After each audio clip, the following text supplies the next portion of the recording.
So it says copyright 2024 heavy on it, and here 2024 heavy on it. But here's the thing, you can manipulate that. So really, what is it? What does this mean, guys? It means that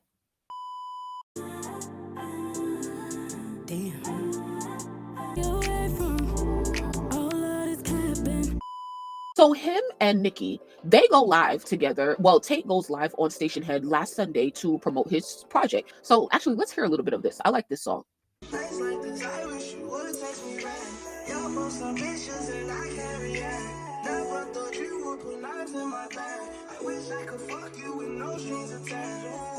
Yeah, I like that. I like that a lot. And I just heard the snippet on his Instagram. I ain't even heard the full song yet, but I'm gonna go listen to that. Like, I really like that song. I like how melodic he is, and I like, you know, the lyrics. So yeah, I'm feeling that one. This is Nicki Artist. And he's also a producer, songwriter, and he's helped her on songs like Barbie Dangerous, Red Ruby. Look up the credits. You know, he's been Fractions, right? He's been working with Nicki at least since 2021, 2020, because he was instrumental in producing Fractions. You know, obviously Nicki really liked him, so she ended up signing him so that they can work closely together, and he helps her on her music, as well as he wrote My Life, right? And you know, his music as well, and he has some pretty good stuff. I checked out his like earlier projects, and Nicki had announced her artists like when she released Red Ruby in March 2023 on Queen Radio, and unfortunately ain't none of them artists signed with her, but that's when we really knew for certain that Nicki was at least mentoring Tate, right? So Tate is one of those artists where he survived the storm. You know, all year in 2024, we've been talking about like, oh, like, you know, who's signed to Nicki, who's not signed to Nicki. And she said like people who have feature credit on her album, Pink Friday 2, are the ones that were signed. Well, you know, Tate and Lourdes have feature credit, and yes, they have put out music, and, you know, Nicki still seems to want to work with them in some sort of capacity. However, the question then became, who is actually legally signed to Nicki? Because Nicki said herself that you know, there has been no meeting with Republic yet. So she has not had, up until that date, she said, we have not had our official meeting with Republic yet. The artists haven't met Republic. They haven't really signed their contract. So being that they haven't met with Republic, that told me that like they really don't have any paperwork. The contract is not signed. And so, but cool. We went through the rest of the year or whatever. So Nicki comes on Tate Station Head. I recorded it for y'all and I put it on the channel. If you didn't hear it, it's right here. Go listen to it. Listen for yourself. Okay, so don't get mad about nothing that I'm about to say. So I just went to listen back to it right before I came here so that I could have my notes to tell y'all. So here is the conversation that Nicki and Tate had, and here are some important points that I wanted to talk to you guys about. So the first thing, Nicki did not know the title of the project, right? She asked him like, what is this project called?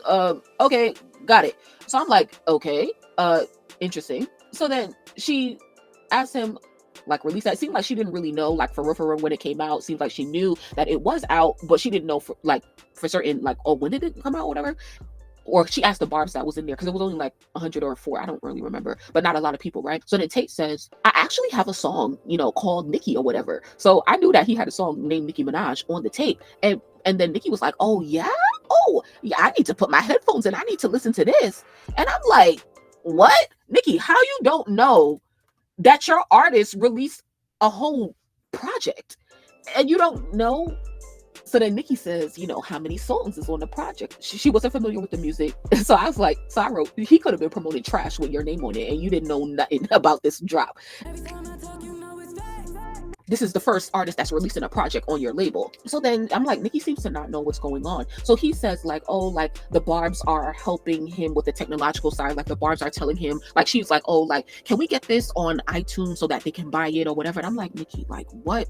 Like, how do you know this stuff? Like, what is going on right now? Like, she asked him like, how many songs is on the project? And he says 14. And she's like, oh.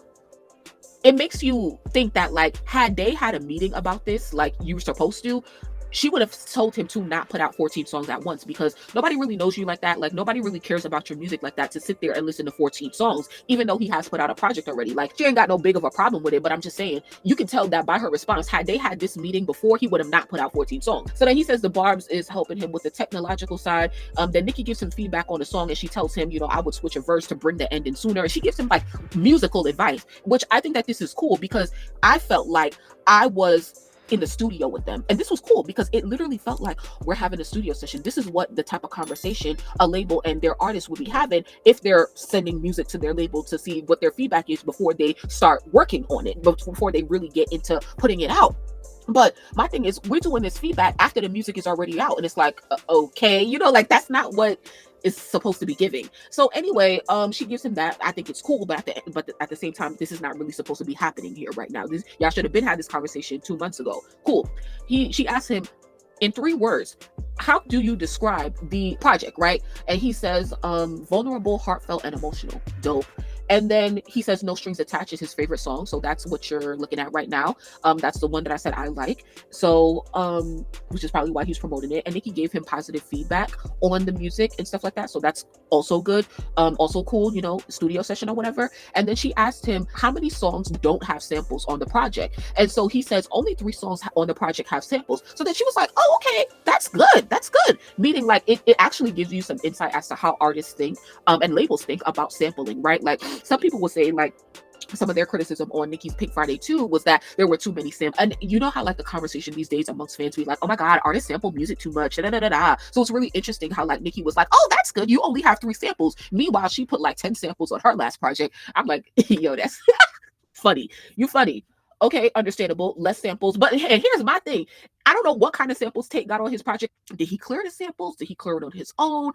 Obviously, Nicki didn't help him clear it because she didn't even know the samples was on the project. So are you putting out samples that like you're paying for? Are you paying for it on the back end? Like what's really like, what is the business behind this? Because obviously Nicki doesn't know anything about it. So then she says, I'll listen to the project and let you know my favorites and get back to you by tonight. So then Tate, he expresses excitement like, oh my God, Nicki Minaj just came into my station head. And I'm like, Tate, like like that's how we would be as fans. Like and it's not really a bad thing because even if I was signed to Nicki, I would feel that way as well because it's different. Like getting Nicki's co-sign like live, like in the moment, like that's dope, for anybody. So even if I was signed to Nicki, I would still have the same reaction. So congratulations to Tate, dope. But I was like, this is whatever. Now for those of you who was not there or you didn't know, here's the real tea.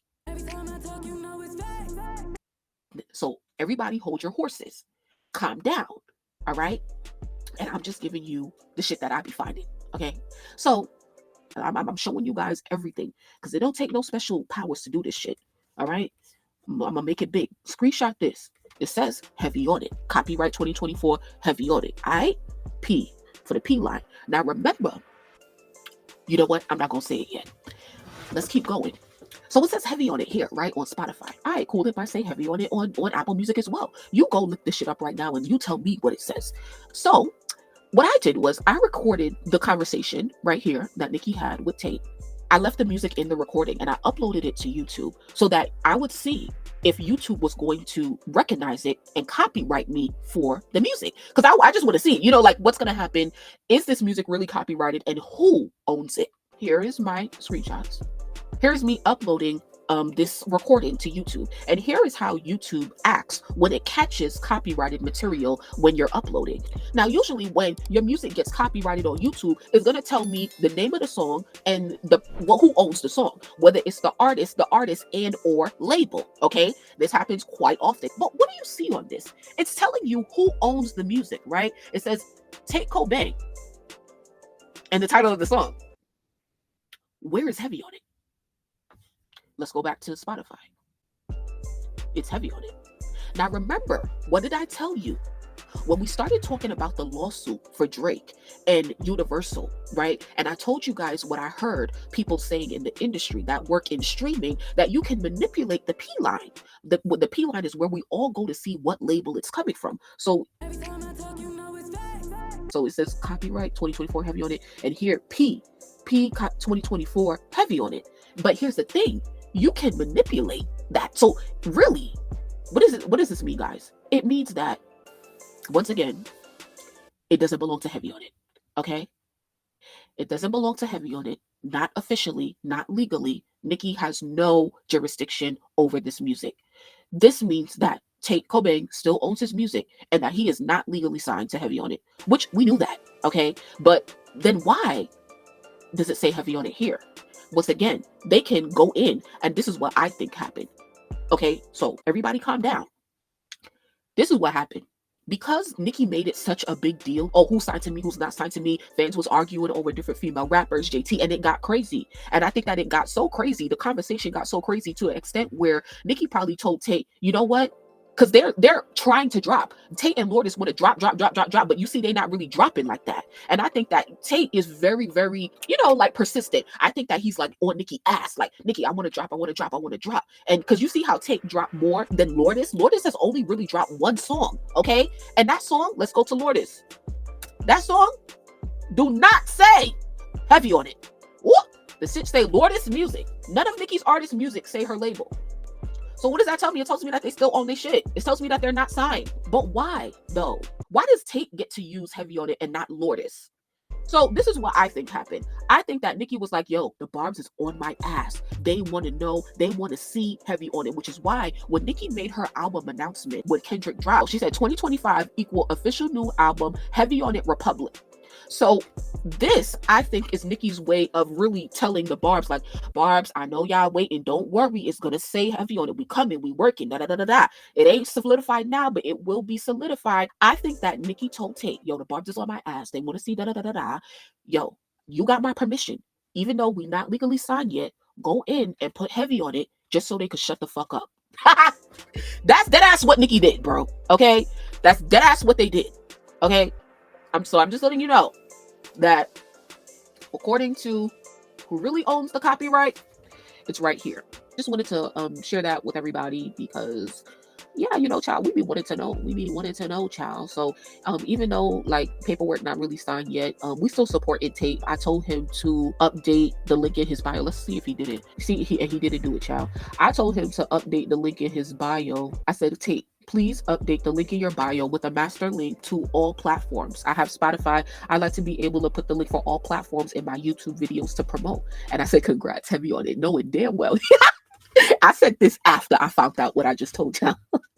So he responded, will do. Okay, child, did you do it yet? This is the stuff that a label should be helping you with. We're the label at this point. The Barbs are the label. So is Tate the only one signed under her label? I can't answer that question. If you want to for real answer legally, no. I mean, yes. I mean, no. As of what we know, nobody is legally signed to Nicki Minaj. Nobody. Okay? Nobody. Now, she could potentially have artists in the background that's just not doing nothing yet that we don't know about. But yeah, in terms of who's releasing music, nobody, because nothing says heavy on it.